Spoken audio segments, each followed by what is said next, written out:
நண்பர்கள் அனைவருக்கும் வணக்கம். இன்னைக்கு இந்த வீடியோல ஒரு அருமையான கதையை தான் நான் உங்களுக்காக கொண்டு வந்திருக்கேன். இந்த கதையில நிலான்ற ஒரு பெண் இருக்காங்க. இந்த பெண் எப்படியாவது ஐஏஎஸ் ஆபீசரா மாறணும்னு நினைக்கிறாங்க. இவங்களுக்கு கல்யாணம் முடியுது, வீட்டுல நிறைய பிரச்சனை வருது. அதை தாண்டி இவங்க எப்படி நினைச்ச கனவை அடையிறாங்கன்னு சொல்றதுதான் இந்த கதை. ரொம்பவே இந்த கதை உங்களுக்கு பிடிக்கும். இந்த கதைக்குள்ள போறதுக்கு முன்னாடி வீடியோக்கு ஒரு லைக்க போடுங்க. அதே மாதிரி இந்த சேனல் பிடிச்சிருந்ததுன்னா சப்ஸ்கிரைபும் பண்ணி வச்சுக்கோங்க. இப்ப நம்ம நேரடியா கதைக்குள்ள போயிடலாம். நான் கதையோட தொடக்கத்துல சொன்ன மாதிரியே நிலான்ற ஒரு பொண்ணை சுத்தி தான் இந்த கதையை நடக்க போகுது. நிலாவோட வாழ்க்கையில வரப்போறவரை நமக்கு காட்டுறாங்க. இவரோட பேரு அருண் அப்படின்றது. இந்த அருணை பொறுத்த வரைக்கும் ஐஏஎஸ் ஆபீசருக்கு கீழே கிளர்க் மாதிரி வேலை பார்த்துட்டு இருக்காரு. இந்த வேலையை இவர் ரொம்ப நேர்மையா தான் பார்த்துட்டு இருக்காரு. ஏறக்குறைய இவருக்கு 27, 28 வயசு ஆயிடுச்சு.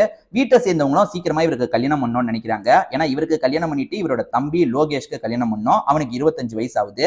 சோ இவருக்கு வரன் பார்த்துட்டு இருக்காங்க பாத்தீங்களா, அந்த மாதிரி ஒரு வரனா தான் நிலா வராங்க. நிலாவை பொறுத்த வரைக்கும் ஏகப்பட்ட கனவு இருக்கு. நல்லா படிச்சிருப்பாங்க. எக்ஸாம்லாம் எழுதி எப்படியாவது ஐஏஎஸ் ஆபீசரா மாறணும்னு ஆசைப்பட்டு இருக்காங்க. வீட்டை சேர்ந்தவங்க கல்யாணம் பண்ணிக்கோமா, கல்யாணத்துக்கு அப்புறமும் இந்த விஷயத்த பண்ணலான்ற மாதிரிலாம் சொல்றாங்க. ஆனா நிலாக்கு அதுல சுத்தமா நம்பிக்கை இல்ல. இல்ல கல்யாணத்துக்கு அப்புறம் அதெல்லாம் ரொம்ப கஷ்டமாயிடும், வேணான்ற மாதிரி தள்ளி போட்டுக்கிட்டே இருக்காங்க. உனக்கு 25 வயசு ஆயிடுச்சுமா, கல்யாணம் பண்ணிக்கோ. இதுக்கு மேல நாங்க ஒரு வேளை இறந்து போயிட்டா என்னமா செய்வேன்ற மாதிரி சென்டிமெண்டாலாம் பேசுறாங்க. நிலாவால எதுவுமே பண்ண முடியல. சரி நம்ம மாப்பிள்ளைங்க கிட்ட பேசி பார்ப்போம் அப்படின்ற மாதிரி 2-3 மாப்பிள்ளைங்க கிட்ட பேசி பார்த்திருப்பாங்க. இல்ல அதெல்லாம் முடியாதுன்ற மாதிரி மாப்பிள்ளைங்க சொல்லியிருப்பாங்க. அது என்னன்னா உங்க வீட்டுக்கு வந்ததுக்கு அப்புறம் நான் படிப்புல கான்சென்ட்ரேட் பண்ணுவேன்ற மாதிரிலாம் சொல்லி பார்த்திருப்பாங்க. அதெல்லாம் வேலைக்கு ஆயிருக்காது. இந்த மாதிரி நிலைமையில தான் அருண் பாக்குறதுக்காக வராரு. இவங்க 2 பேருமே பேசுறாங்க. அப்படி பேசும்போது நிலா எல்லாத்தையும் தெளிவா சொல்லிடுறாங்க. எனக்கு வேலை பார்க்கறதுல பிரச்சனை கிடையாது. நான் வீட்டு வேலை என்னவோ அதெல்லாம் நான் கரெக்டா பண்ணிடுவேன். இதை தாண்டி என் படிப்புல நான் கான்சென்ட்ரேட் பண்ணோம். என்னோட கனவு இவ்வளவு பெருசா இருக்கு அப்படின்ற மாதிரிலாம் சொல்றாங்க. இவரை பொறுத்த வரைக்கும் ஐஏஎஸ் ஆபீசருக்கு கீழே கிளர்க்கா வேலை பார்க்கறாரு. நம்ம ஒய்ஃபே ஐஏஎஸ் ஆபீசர் ஆனா நல்லா தானே இருக்கும் அப்படின்ற மாதிரிலாம் யோசிக்கிறாரு. கண்டிப்பா என் சைட்ல நான் ஃபுல் சப்போர்ட் பண்றேன் அப்படின்ற மாதிரிலாம் சொல்றாரு. அதாவது அம்மா கிட்ட தம்பி கிட்ட எல்லாம் இதை பத்தி சொல்ல, அதாவது தம்பி கிட்ட பெருசா சொல்லாம இவருமே எனக்கு ஓகேன்ற மாதிரி சொல்றாரு. சரி பையனுக்கு பிடிச்சிருக்கு, நம்ம பண்ணி வச்சிடலாம் அப்படின்ற மாதிரி அம்மா நினைக்கிறாங்க. அம்மா பேரு சாந்தி. அதே மாதிரி தம்பி இருக்கிறதா சொன்ன பாத்தீங்களா, அந்த தம்பி பேரு லோகேஷ் அப்படின்ற மாதிரி சொல்லியிருப்பேன். அப்பா கிடையாது. சோ இவங்களுமே கல்யாணம் பண்ணி வச்சிடலான்ற மாதிரி யோசிக்கிறாங்க. 2 பேருக்கும் பிளான் பண்ண மாதிரி நல்லபடியா கல்யாணம் முடியுது. கல்யாணம் முடிஞ்சு சில நாட்கள் எல்லாமே நல்லா தான் போயிட்டு இருக்கு. ஏன்னா மாமியார் நல்ல விதமா தான் பேசுறாங்க. இவங்க வீட்டு வேலையெல்லாம் கரெக்டா தான் பண்ணிட்டு இருக்காங்க. ஏன்னா கொஞ்ச நாள் இவங்க அந்த படிப்பெல்லாம் நம்ம எடுக்க வேணாம், அதுக்கப்புறம் எடுக்கலான்ற மாதிரி யோசிச்சிருப்பாங்க. இதெல்லாம் மாமியாருக்கும் அதே மாதிரி கொழுந்தனுக்கும் தெரியும்ன்ற மாதிரி தான் இவங்க யோசிச்சிருப்பாங்க. ஏன்னா அருண் கண்டிப்பா சொல்லியிருப்பாரு அப்படின்ற மாதிரி தான் நிலா யோசிச்சிருப்பாங்க. அப்படியே போகுது ஒரு 10 நாள் 15 நாள் போகுது. இவங்க நிறைய இடத்த சுத்தலாம் செய்வாங்க. கல்யாண புதுசுல நிறைய இடத்த சுத்தலாம் செய்வாங்க. அதுக்கப்புறம் ஹஸ்பண்ட் கிட்ட கேட்டு இவங்க சில புக்ஸ் எல்லாம் வாங்குறாங்க. ஏற்கனவே இவங்க நிறைய புக் எல்லாம் வச்சிருப்பாங்க. அதை தாண்டி தேவைப்படுற புக் எல்லாம் கணவன் கிட்ட சொல்றாங்க. அவருமே வாங்கி தராரு. இப்ப இவங்க படிக்க ஆரம்பிக்கிறாங்க. போக போக சின்ன சின்ன வேலையெல்லாம் முடிச்சுட்டு படிக்கிறாங்க. இதை கவனிக்கிற மாமியாருக்கு பெருசா பிடிக்க மாட்டேங்குது. என்ன இவ புக் எடுத்து படிச்சுட்டு இருக்கா, இந்த டைம்ல அந்த வேலையை முடிக்கலாம்ல, இந்த டைம்ல இந்த வேலையை முடிக்கலாம்ல அப்படின்ற மாதிரிலாம் தோண ஆரம்பிக்குது. இவங்க இப்படி போக போக படிச்சுக்கிட்டே இருக்காங்க. எப்ப பார்த்தாலும் படிச்சுட்டு இருக்காங்க. இவன் என்ன எப்ப பார்த்தாலும் படிச்சுட்டு இருக்கா, இதை பண்ணலாம்ல அதை பண்ணலாம்ல அப்படின்ற மாதிரி மாமியாருக்கு நாட்கள் ஓட ஓட கோபம் அதிகமாகுது. ஏமா இந்த வேலையை மட்டும் முடிச்சிரு, ஏமா இந்த வேலையை மட்டும் முடிச்சிருன்ற மாதிரி எப்பவுமே நார்மல் வேலை இருக்குன்னா அதை தாண்டி இவங்க படிக்க உட்கார்றதுனாலேயே நிறைய வேலையை தந்துட்டு இருக்காங்க. என்ன இவங்க வேணும்ட்டே தந்துட்டு இருக்க மாதிரி தோணுதே அப்படின்ற மாதிரி இவங்களுக்கே தோண ஆரம்பிச்சிருது. என்ன இவங்க வேணும்ட்டே தந்துட்டு இருக்காங்கன்ற மாதிரிலாம் நினைக்கிறாங்க. அதே மாதிரி அந்த குழந்தை இருக்கான் பாத்தீங்களா, அவனுக்கான வேலையை முதற்கொண்டு இவங்கள பண்ண வைக்கிறாங்க. அதாவது அவனுக்கு ஏதாவது எடுக்கணும், அவனுக்கு சாப்பாடு வைக்கணும், இந்த விஷயத்தெல்லாம் கூட இவங்கள பண்ண வச்சுட்டு இருக்காங்க. நிலா ஹஸ்பண்ட் கிட்ட சொல்ல வேணாம், நம்மளே மேனேஜ் பண்ணிக்கலாம் அப்படின்ற மாதிரி தான் யோசிக்கிறாங்க. ஏன்னா இவருக்கு ஒரு கஷ்டத்தை தரக்கூடாதுன்னு இவங்களே தான் மேனேஜ் பண்ணிட்டு இருக்காங்க. ஆனா எவ்வளவு நாள் இவங்களால மேனேஜ் பண்ண முடியும்? ஒரு நாள் ஹஸ்பண்ட் கிட்ட சொல்லிடுறாங்க, இந்த மாதிரி நான் படிக்கும் போதெல்லாம் இப்படி வேலை சொல்லிட்டு இருக்காங்க, நான் படிக்கணும் தானே நினைச்சேன், உங்க அம்மா கிட்டயும் தம்பி கிட்டயும் சொல்லலையா, சொல்லியிருக்கலாம்ல அப்படின்ற மாதிரிலாம் கேட்கறாங்க. இவருமே சொல்லல, இவங்களால எந்த ஒரு பிரச்சனையும் வராதுன்னு தான் நினைச்சேன், சரி நான் என்னோட அம்மாவுக்கு புரியுற மாதிரி சொல்றேன், நீ அவசரப்பட்டு எதுவும் பேச வேணாம் அப்படின்ற மாதிரிலாம் சொல்றாரு. இவருமே அம்மா கிட்ட பேசி பாக்குறாரு. ஆனா அம்மா ஏத்துக்க மாட்டாங்க. அம்மா ஏத்துக்காம கொஞ்சம் சத்தம் போட்டு பேசுறாங்க பாத்தீங்களா, அதெல்லாம் நிலாவோட காதுலயும் கேக்குது. என்னடா இவங்க எதிர்ப்பு தெரிவிக்கிறாங்க, அப்ப நம்ம நினைச்சது நடக்குமா, ஏதாவது பிரச்சனை வந்துருமா அப்படின்ற மாதிரிலாம் பயப்படுறாங்க. ஏன்னா ஒரு குடும்ப வாழ்க்கைக்குள்ள வந்துட்டாங்க. இதுக்கு முன்னாடி கூட வீட்டுல ஏதாவது இப்படி படிச்சுக்கிட்டே இருக்கியே, வேற ஏதாவது பண்ணலான்ற கேள்விலாம் வரும். ஆனா இவங்க வீட்லயாவது இவங்க பேச முடியும். இந்த இடத்துல இவங்களுக்கு பேசுறதுக்கும் தயக்கமா இருக்கு. ஏன்னா மாமியார் கை தான் ஓங்கி இருக்கு. அவங்க ரொம்ப சத்தம் போட்டுலாம் பேசுறாங்க. இவங்களுக்கு ரொம்ப கஷ்டமா இருக்கு. ஹஸ்பண்டுமே கொஞ்சம் கொஞ்சமா, அதாவது சப்போர்ட் பண்றேன்னு சொன்னவரு முழுசா சப்போர்ட் பண்ண முடியல. நீ அம்மா சொல்ற இந்த வேலையெல்லாம் முடிச்சிரு, அதுக்கப்புறம் இதை பண்ணிக்கோன்ற மாதிரி ஓரளவுக்கு அம்மாக்கு சப்போர்ட் பண்ணி பேச ஆரம்பிக்கிறாரு. இவங்களுக்கு நிறைய படிச்சாதான் இவங்க நினைச்ச விஷயத்தை அச்சீவ் பண்ண முடியும். இதை இவங்களுமே ஹஸ்பண்டுக்கு புரிய வைக்கிறாங்க. இப்ப போக போக மாமியாருக்கும் இவங்களுக்கும் சண்டைலாம் அதிகமா வர ஆரம்பிக்குது. இவர் முடிஞ்ச அளவுக்கு அருணை பொறுத்த வரைக்கும் முடிஞ்ச அளவுக்கு பேசி சால்வ் பண்றதுக்கு தான் ட்ரை பண்றாரு.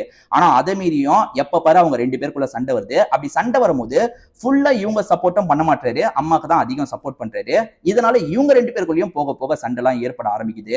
இந்த சண்டை நடக்க நடக்க நிலா இருக்காங்கல்ல, மனதளவுல ரொம்பவே வீக் ஆயிடுறாங்க. இதுக்கு மேல நம்மளால சண்டை போட முடியாதுன்ற மாதிரி யோசிக்கிறாங்க. ஒரு ஸ்டேஜ்ல நான் என்னோட அப்பா அம்மா வீட்டுக்கு போறேன்ற மாதிரி இவங்களோட திங்ஸ் எல்லாம் எடுத்துட்டு கிளம்ப ஆரம்பிக்கிறாங்க. அருண் இதெல்லாம் வேணாம், நம்ம பேசிக்கலான்ற மாதிரி சொல்றாரு. இதுக்கப்புறம் பேசுறதுக்கு எதுவும் இல்ல, நான் கிளம்புறேன் அப்படின்ற மாதிரி இவங்க கிளம்பிடுறாங்க. சோ இவங்க கிளம்புனதுக்கு அப்புறம் மாமியார் இருக்காங்கல்ல, அதாவது சாந்தி இருக்காங்கல்ல, பையனுக்கு நிறைய புத்திமதி சொல்றாங்க. இல்லடா இது செட் ஆகாதுடா, அவ திரும்பி வந்தாலும் பிரச்சனை தான் ஆகும், பேசாம நீ கை கழுவி விட்டுரு, அவளுக்கு டைவர்ஸ் கொடுத்துரு அப்படின்ற மாதிரிலாம் சொல்லிட்டு இருக்காங்க. இந்த பக்கம் நிலாவோட பேரண்ட்ஸும் என்னமாச்சு, நான் வேணா பேசவா அப்படின்ற மாதிரிலாம் அப்பா கேட்கறாரு. இல்லப்பா வேணாம்ப்பா, நான் இங்க இருந்து எக்ஸாமுக்கு ப்ரிப்பேர் பண்ண போறேன்ற மாதிரி சொல்லிட்டு இருக்காங்க. அப்ப இதனால தான் பிரச்சனை வந்ததா, ஏமா புரிஞ்சுக்க மாட்டற, கொஞ்சம் நீதாமா அட்ஜஸ்ட் பண்ணி போகணும் அப்படின்ற மாதிரி அவங்களோட பேரண்ட்ஸ் அட்வைஸ் பண்ணிட்டு இருக்காங்க. இவங்களுமே ஹஸ்பண்டா வருவாரு, நம்மளை கூட்டு போறதுக்கு வருவாரு, எப்படியும் போயிடலாம் அப்படின்ற மாதிரி தான் யோசிக்கிறாங்க. இப்படியே நாட்கள் ஓட ஆரம்பிக்குது. நாட்கள் வாரங்களா மாறுது, வாரங்கள் மாதங்களா மாற ஆரம்பிச்சிருச்சு. ஆனா ஹஸ்பண்ட் சைட்ல இருந்து எந்த ஒரு இதுவும் வரல. ஒரு ஸ்டேஜ்ல இவங்களுக்கு போஸ்ட் மாதிரி வருது. என்னன்னா டைவர்ஸுக்கான விஷயம் தான் வருது. அங்க அருணை பொறுத்த வரைக்கும் டைவர்ஸ் பண்றதுல உடன்படியே கிடையாது. ஆனா இவ்வளவு நாள் அம்மா சாந்தி இருக்காங்கல்ல, இந்த டைவர்ஸ் பண்ணிட்டு பையனுக்கு வேற ஒரு பொண்ணை பார்த்து கட்டி வச்சிடலாம் அப்படின்ற மாதிரி முடிவெடுத்திருப்பாங்க. டைவர்ஸ் பண்ணிருன்ற மாதிரி இவர்கிட்ட சொல்லிக்கிட்டே இருக்காங்க. ஒரு ஸ்டேஜ்ல இவருமே ஏத்துக்கிட்டு அதுல கையெழுத்து போட்டு அனுப்பி வச்சிருப்பாரு. அதை பாக்குற நிலாக்கு தூக்கி வாரி போட்டுருது. ஹஸ்பண்ட் நமக்கு சப்போர்ட்டிவா தானே இருந்தாரு, ஹஸ்பண்ட் நம்மள பிரியலான்னு எப்படி முடிவெடுத்தாரு அப்படின்ற மாதிரிலாம் ரொம்ப யோசிக்கிறாங்க. வேதனையோட இவங்களுமே சைனை போட்டு அனுப்பி வச்சிடறாங்க. இதுக்கப்புறம் நம்ம படிப்புல மட்டும் ஃபுல்லா கான்சென்ட்ரேட் பண்ணலாம் அப்படின்ற மாதிரி யோசிக்கிறாங்க. ஆனா வீட்லயே தான் சிக்கல் இருக்குல்ல, வீட்லயே இன்னொன்னு கல்யாணம் பண்ணிக்கோ, இவரு கூடயே சேர்ந்து வாழ்றதுக்கு பாரு அப்படி இப்படின்ற மாதிரி டார்ச்சர் பண்ணிக்கிட்டே இருக்காங்க. இவங்களால வீட்டோட டார்ச்சரையும் ஏத்துக்க முடியல. சரி நம்ம வேலைக்கு போவோம், மீதி இருக்கிற டைம்ல நம்ம படிப்புல கான்சென்ட்ரேட் பண்ணுவோம் அப்படின்ற மாதிரிலாம் யோசிக்கிறாங்க. இவங்களுக்குன்னு ஒரு வேலையை பாக்குறாங்க, அந்த வேலையில இருந்துகிட்டே படிக்கவும் செய்யறாங்க. இவங்களை பொறுத்த வரைக்கும் ஒரு எக்ஸாம்ல அச்சீவ் பண்ணணும்னு நினைச்சாங்க பாத்தீங்களா, சரியா 3 வருஷத்துக்கு அப்புறம் இவங்க அந்த எக்ஸாம்ல இவங்க நினைச்ச விஷயத்த பண்றாங்க. அப்படி பண்ணதுல இவங்களுக்கு ஐஏஎஸ் ஆபீசர்ன்ற பதவியும் கிடைச்சிருது. எந்த இடத்துல இவங்களுக்கு போஸ்டிங் போடுறாங்க தெரியுமா, இவங்க ஹஸ்பண்ட் கிளர்க்கா ஒரு இடத்துல வேலை பார்த்தார்ல, ஏறக்குறைய அதே பகுதியில தான் இவங்களுக்கு போஸ்டிங்க போடுறாங்க. நம்ம அந்த இடத்துக்கு போக போறோம், இப்ப அவர் அங்க இருக்காரா இல்லையான்னு தெரியலையே அப்படின்ற மாதிரி இவங்க யோசிச்சுக்கிட்டே தான் அந்த இடத்துக்கு வராங்க. பார்த்தா இன்னமும் அவர் கிளர்க்கா அங்கதான் இருக்காரு. அதே மாதிரி இவங்களுக்கு கார் ஓட்டுறதுக்கு ஒரு டிரைவரை போட்டிருப்பாங்க.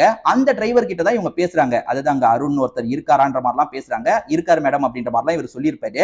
இவங்க அருணுக்கும் இவங்களுக்குமான ரிலேஷன்ஷிப்பை பத்திலாம் இந்த அசிஸ்டன்ட் கிட்ட சொல்லியிருக்க மாட்டாங்க.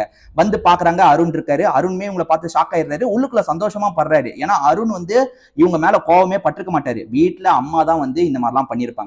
சோ அருண் உள்ளுக்குள்ள சந்தோஷப்படுறாரு. ஆனா அருண் என்ன நினைக்கிறாரு அப்படின்றத இவங்களால புரிஞ்சுக்க முடியல. அருணை பாக்குறத தான் கவனிக்கிறாங்க, அவரு மனசை இவங்களால தெரிஞ்சுக்க முடியல. அருண் தான் நம்மள டைவர்ஸே பண்ணாரு, இப்ப மட்டும் அவர் என்ன நினைக்க போறாருன்ற மாதிரி இவங்க யோசிக்கிறாங்க. இவங்களோட வேலையை இவங்க சரியா பண்ணிட்டு இருக்காங்க. நிலாவை பொறுத்த வரைக்கும் இவங்களோட வேலையில ரொம்ப நேர்மையா இருக்காங்க. அதே மாதிரி நடுவுல அருண் கிட்ட பேசுறாங்க. அதாவது அருண் அசிஸ்டன்ட் தானே, இப்ப அசிஸ்டன்ட் கிட்ட வேலை சொல்ற மாதிரி அருண் கிட்ட வேலை சொல்றாங்க. அருணுமே சிரிச்ச முகத்தோட இவங்களுக்காக எல்லா வேலையும் செஞ்சுட்டு இருக்காரு. போக போக இவங்க அருணை பத்தி விசாரிக்கிறாங்க. அதாவது அருணுக்கு இன்னொன்று கல்யாணம் நடந்துருச்சா, அருணோட வாழ்க்கை எப்படி போயிட்டு இருக்குன்றத பத்தி இவங்களுக்கு டிரைவரா ஒருத்தர் இருக்காரு பாத்தீங்களா, அவர்கிட்ட விசாரிக்கிறாங்க. அப்படி விசாரிக்கும் போது அவருக்கு இவங்க தான் முன்னாள் ஒய்ஃப்ன்றது தெரியாதுல்ல, அவர் பாட்டுக்கு சில விஷயங்களை சொல்றாரு. அது என்னன்னு பாத்தீங்கன்னா, வீட்டை சேர்ந்தவங்க மனசை மாத்திட்டாங்க மேடம், இவர் ஒய்ஃபை அவ்வளோ மிஸ் பண்ணுவாரு, எப்ப பாரு ஒய்ஃபை பத்தி தான் பேசுவாரு, அப்படிப்பட்ட ஒய்ஃபை அம்மா பிரிச்சு வச்சிட்டாங்க. அப்படி பிரிச்சு வச்சதுக்கு அப்புறம் இவருக்கு கல்யாணம் பண்ணலாம்லாம் நினைச்சாங்க. ஆனா இவர் இன்னொன்று கல்யாணம் எல்லாம் பண்ணிக்கல மேடம், எப்ப பாரு ஒய்ஃபை பத்தி தான் சோகமா பேசுவாரு அப்படின்ற மாதிரிலாம் சொல்றாரு. ஓ அப்ப நம்மள இன்னும் மறக்கலையா அப்படின்ற மாதிரி இவங்களும் யோசிக்கிறாங்க. இப்பயும் சரி இந்த அசிஸ்டன்ட் கிட்ட இவங்க தான் ஒய்ஃப்ன்றதெல்லாம் இவங்க வெளிப்படுத்தாம தான் இருக்காங்க. இந்த மாதிரி நிலைமையில நேர்மையா இருந்தாலே பிரச்சனை வரும் பாத்தீங்களா, அந்த மாதிரி தர்மா அப்படின்ற ஒரு அரசியல்வாதிக்கும் இவங்களுக்கும் கிளாஷ் மாதிரி ஏற்படுது. அவரோட சில விஷயங்கள்ல இவங்க தடையை ஏற்படுத்திக்கிட்டே இருக்காங்க. அதாவது ரூல்ஸ் படி தான் நடக்கணும் அப்படின்ற மாதிரிலாம் சொல்லிட்டு இருக்காங்க. இதுல அவர் பயங்கரமா கோவப்படுறாரு. அவரை பொறுத்த வரைக்கும் என்ன பண்றாருன்னா, ஒரு நாள் பிளான் பண்ணி ஆளை செட் பண்ணி இவங்களை அடிக்கலான்ற மாதிரிலாம் ட்ரை பண்றாரு. இதை புரிஞ்சுக்கிட்ட அருண் இருக்காரு பாத்தீங்களா, எப்படியாவது அவங்களை காப்பாற்றணும் அப்படின்ற மாதிரி அந்த இடத்துல சண்டைலாம் போட ஆரம்பிக்கிறாரு. அந்த சண்டையில இவருக்கு காயம் ஏற்படுது. அதுக்கப்புறம் இவங்க இவங்களோட போலீஸ் சப்போர்ட்டோட என்ன பண்றாங்கன்னா, அந்த தர்மாவோட ஆளுங்களை எல்லாம் கண்ட்ரோல் பண்ணிடுறாங்க.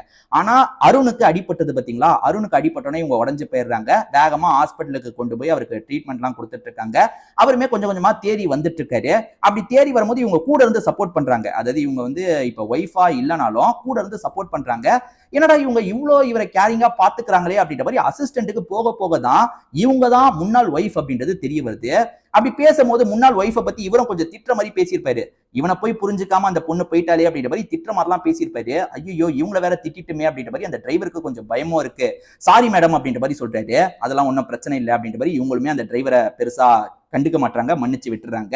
அடுத்ததான் அருண் கூடயும் சேரணும்ன்ற மாதிரி எண்ணம் வருது. ஏன்னா அருணை பொறுத்த வரைக்கும் அவர் முடிவு பண்ணல, அவங்க அம்மா தான் முடிவு பண்ணியிருக்காங்கன்றது இந்த டிரைவர் மூலியமா தெரிஞ்சிருச்சுல.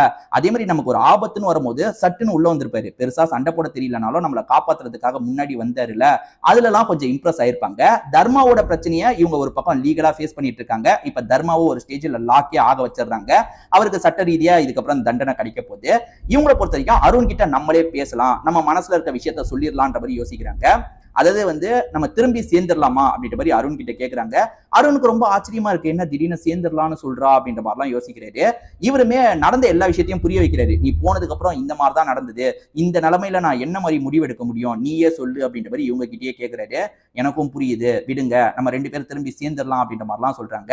ஒரு ஸ்டேஜ்ல அருண்மே ஏத்துக்கிறாரு. இவங்க 2 பேருமே சேர்றாங்க. இதை பாக்குற அந்த டிரைவருமே சந்தோஷப்படுறாரு. இப்ப 2 பேருமே கார்ல உட்காந்து ஒரு இடத்துக்கு கிளம்புறாங்க. இந்த டிரைவரும் சந்தோஷமா கூட்டு போறாரு. இதோடயே இந்த கதை முடியுது. கண்டிப்பா இந்த கதை உங்க எல்லாருக்குமே பிடிச்சிருக்கும்னு நம்புறேன். திரும்பி இதே மாதிரி ஒரு நல்ல கதையோட உங்களை சந்திக்கிறேன். நன்றி, வணக்கம்.